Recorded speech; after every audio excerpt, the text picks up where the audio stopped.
Fala galera, sejam muito bem-vindos a mais um Triplo F. Hoje eu vou falar a respeito das referências e dos easter eggs do 5º episódio da 5ª temporada de Rick and Morty. Então, vamos lá!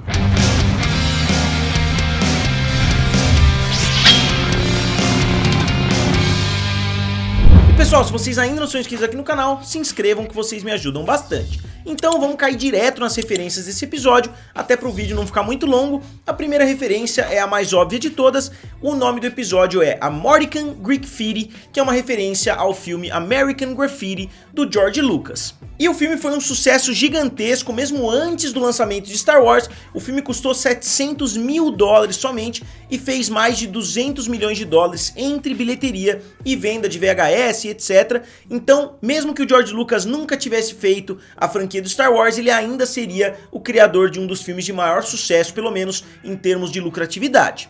E a história do filme gira em torno de dois amigos que conhecem outros dois amigos e eles saem em uma road trip lá pelos Estados Unidos, criando várias confusões, o que é meio paralelo ao que acontece com o Morty e com a Summer nesse episódio, que encontram e saem armando confusão aí ao redor da galáxia. E a única referência que eu achei ainda mais óbvia do que o nome do episódio são os Cenobites, né? As criaturas que aparecem no universo do Hellraiser, que aparecem no decorrer do episódio todo, mas eu vou abordando eles no decorrer do vídeo. E a série continua focando bastante nos detalhes. A gente vê que aquela marca em volta da casa continua presente, né? Uma marca que existe fazem cerca de 5 anos aí dentro da série, e curiosamente a nave do Rick não tá parada dentro da garagem, ela tá parada fora. E não só a rachadura da casa continua presente, como a própria Beth faz uma referência ao episódio, né, que a rachadura surge, porque ela fala pros dois, se a casa for teletransportada para outro lugar, eles não precisam nem retornar. E depois a gente vê o Rick pegando aquela caixa escrito itens ocultos, e ele tira algumas coisas de dentro da caixa. Essa caixa fica sempre virada para trás, que eu acho que é uma artimanha, né, dos criadores ali, dos roteiristas, porque eles têm sempre uma caixa que eles poderiam utilizar, e agora eles escolheram um motivo, né, para mostrar o que tem dentro daquela caixa. E a gente vê o Rick tirando alguns itens de dentro daquela caixa. Um dos itens, na minha opinião, pode ser uma referência ao Bill Cipher de Gravity Falls, porque a gente vê um triângulo, né, uma pirâmide com um olho e com uma boca meio esquisita, e até com um negocinho em cima, né? Eu acredito que seja uma referência, até porque a gente sabe que eles fazem referências entre as séries. Rick and Morty já teve algumas referências diferentes à série do Gravity Falls, porque os criadores são muito bons amigos. E aparentemente existem outros, né? Assim como os livros em Gravity Falls, a gente vê um número 2 escrito atrás dessa pirâmide, e a gente vê dentro da caixa tem outra pontinha que parece ser de outra pirâmide, igual a essa que a gente tá vendo. Então talvez existam várias delas dentro dessa caixa. E depois tem uma mão sem o dedo do meio. Talvez algum inimigo do Rick tenha falado paz entre os mundos pra ele, e ele acabou arrancando o dedo do inimigo. Eu sinceramente não entendi muito bem essa referência, mas se vocês entenderam, digam aqui nos comentários. E mais uma vez essa 5ª temporada aborda a profissão da Beth. Ela vem correndo, né, na garagem e fala que ela teve uma emergência, que 7 cavalos tropeçaram e engravidaram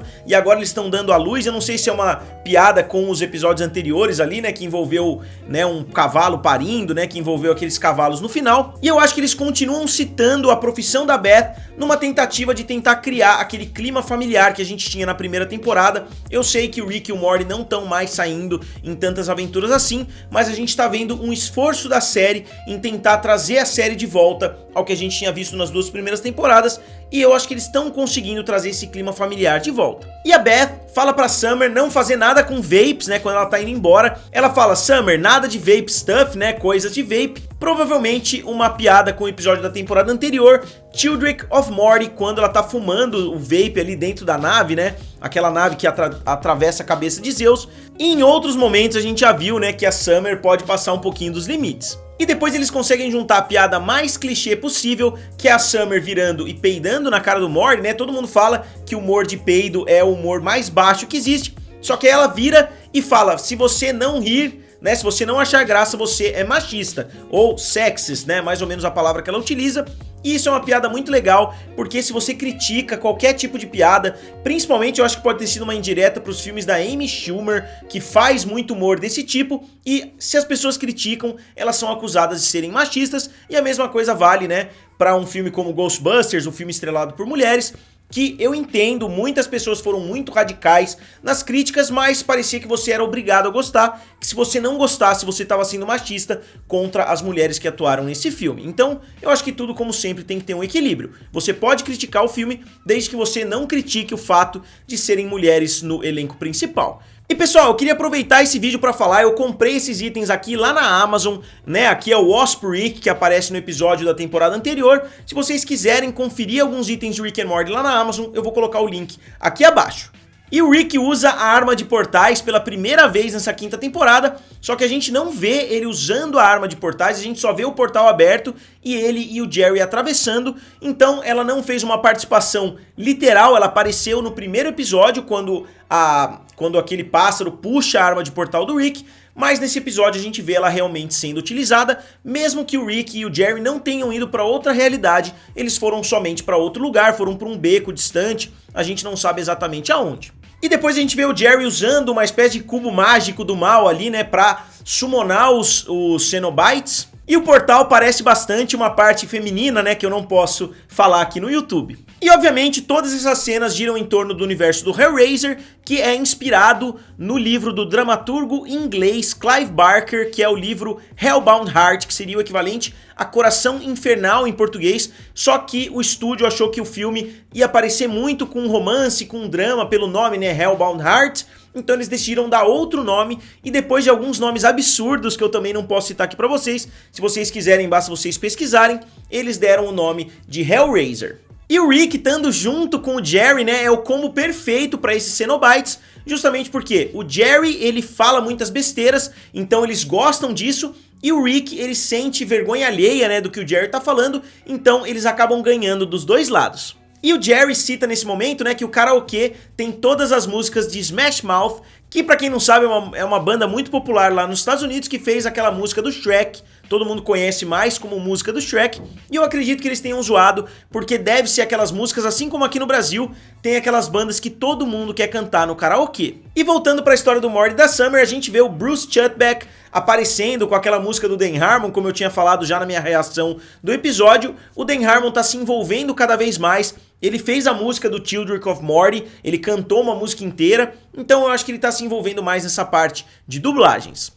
E eu fiquei curioso com o aspecto do episódio, eu quando vi os trailers achei que o Bruce Chutbeck era o Jerry mais novo, então será que tanto a Summer quanto o Morty admiram, né, o Bruce Chutbeck, sem saber que eles estão admirando porque ele se parece tanto com o Jerry, né, porque todo filho tem aquela admiração, mesmo que não seja algo consciente, todo filho admira o próprio pai, então pode ser que eles vejam o Bruce Chutbeck como uma espécie de um Jerry, né, mais legal, mais descolado. Porque, na minha opinião, pelo menos, a animação com certeza foi intencional, os dois personagens são realmente muito parecidos.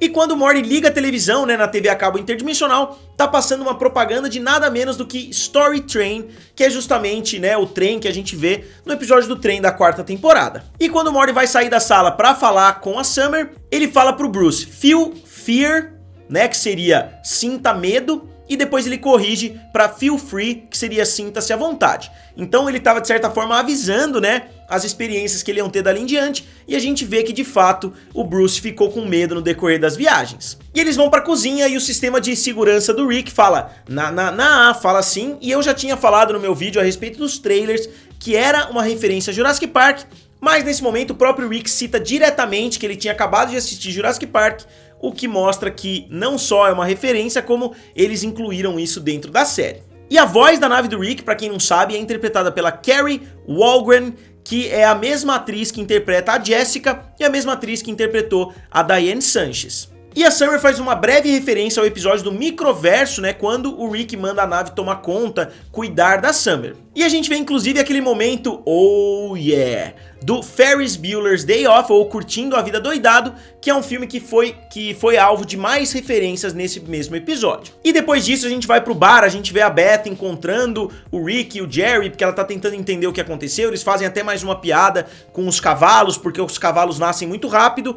E aí é um paraíso, né, de easter eggs, porque cada parede que você olha tem easter eggs diferentes. Então eu vou narrar aqui pra vocês bem rápido tudo que eu vi nas paredes ali do bar. O primeiro é Hellraisers no videogame, que lembra, né, Hellraiser.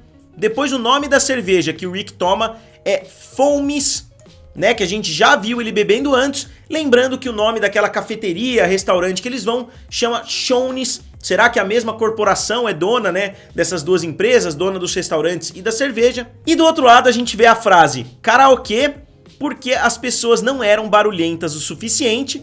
Isso mostra que alguns dos criadores ali, ou possivelmente o próprio Dan Harmon, não gosta nem um pouco de karaokê, porque é só uma forma das pessoas serem ainda mais barulhentas. E aí do lado a gente vê alguns trocadilhos com marcas de cerveja norte-americanas, e a única frase relevante nesse quadro é I am in great pain, que lembra muito a frase I am in great pain, que é o real significado de Wubbalub Dub Dub, segundo o Pessoa Pássaro. E a gente vê um adesivo na parede escrito High IQ, que seria alto QI, né, ou QI alto, que é uma espécie de piada meta também com os fãs de Rick and Morty que dizem que quem assiste a série tem que ter um QI muito alto. E os criadores já até falaram a respeito desse meme, né, principalmente o Justin Roiland, em um vídeo que eu vi dele falando a respeito dos memes de Rick and Morty. Então, eles estão zoando, né, essa teoria dos fãs de Rick and Morty que você tem que ter um QI muito alto para assistir a série. E lá no fundo, nas mesas de bilhar, tem uma bandeirinha igual aquelas de time, né, com a foto do Squanty. Com a foto, né, ou com o desenho do Squanty. E no bar tem escrito também, Has anyone seen my chalk? Que seria, né, alguém viu o meu giz? Isso pode ser uma referência a Sarah Chalk, que é a atriz que interpreta a Beth, ou pode ser uma referência também ao giz, né, que o Rick utiliza para abrir o caminho para Fruity Land. E a gente vê a cena deles passando por dentro de um buraco negro, a gente vê que eles ficam bem líquidos, né, girando, indo em direção a esse buraco negro.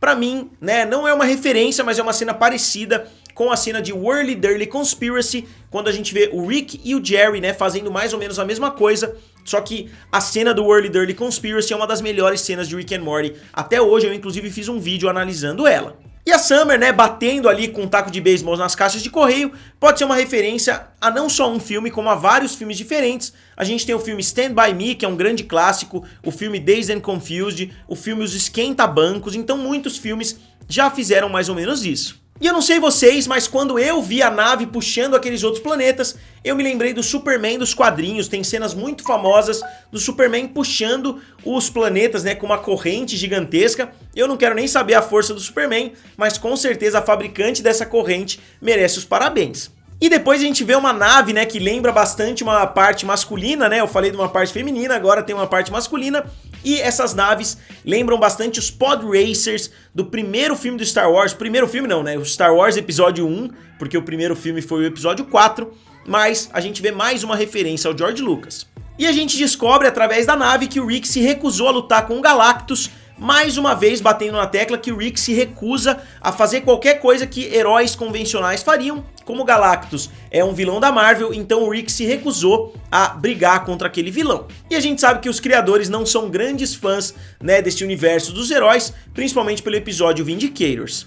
E um easter egg que eu vi somente depois de ver 2 ou 3 vezes o episódio é que o nome do restaurante que a gente vê, aqueles Changeformers, que claramente é uma referência a Transformers, ele se chama Allspark, né? All seria o parque do All, só que existe aquele objeto, né, Allspark, lá no mundo do Transformers. Então é mais uma grande referência a um dos grandes objetos deste universo.